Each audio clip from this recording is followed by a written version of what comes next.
Yeah, being poor sucks. But you know what sucks more? Being poor and white.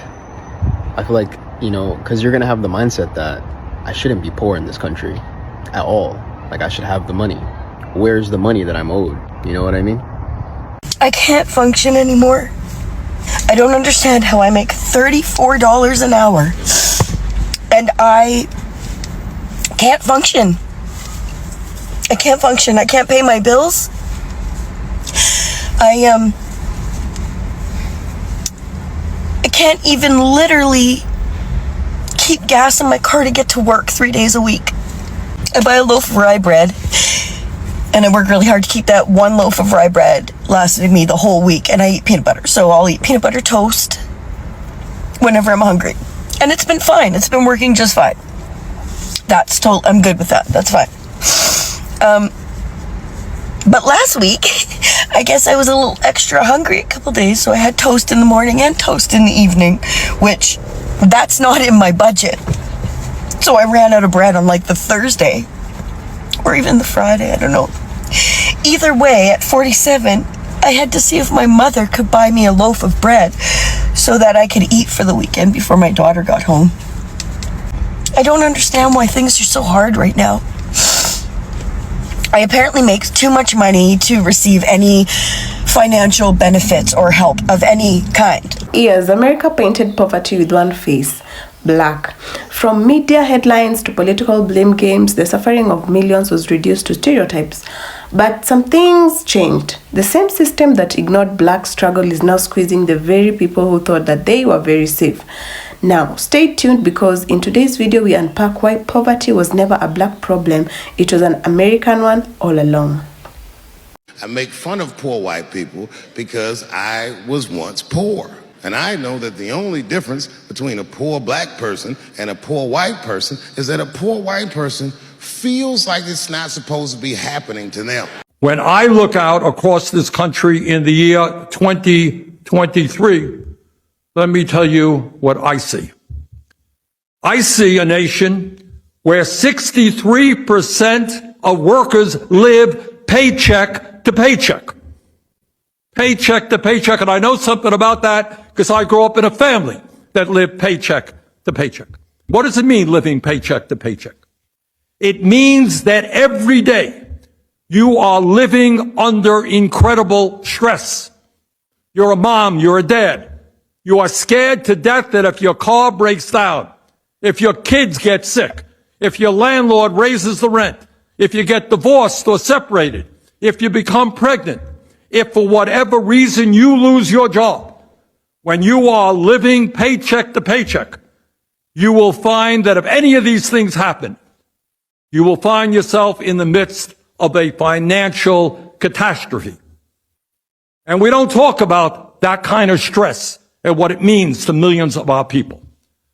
Living paycheck to paycheck leaves you with no sense of security. You can't breathe. You can't relax.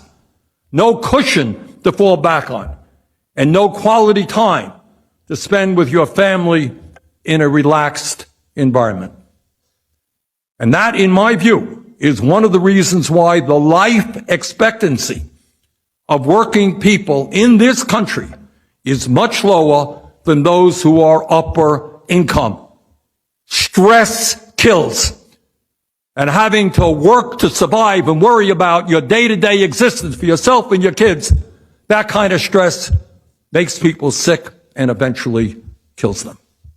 Americans are leaving the USA because they can't afford America anymore, making $100,000 a year, yet they feel suffocated financially because the price of things keep going up. They keep printing money and the wages ain't going up, all right? Matter of fact, there's job loss and there's cuts and all kinds of stuff going on. So once people leave that kind of environment and they go somewhere else and they realize life is supposed to be lived, it's supposed to be simple, it's supposed to be much more about enjoying your health and your family and your loved ones and your purpose and all of these things, rather than spending most of your life at work.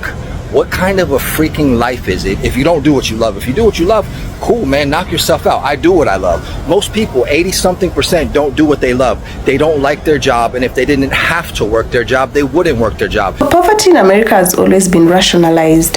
When politicians talked about crime, when they talked about welfare, or even economic failure, the unspoken image was often a black single mother, a rundown inner city, or even the hood. But let's get real, that was never the full story.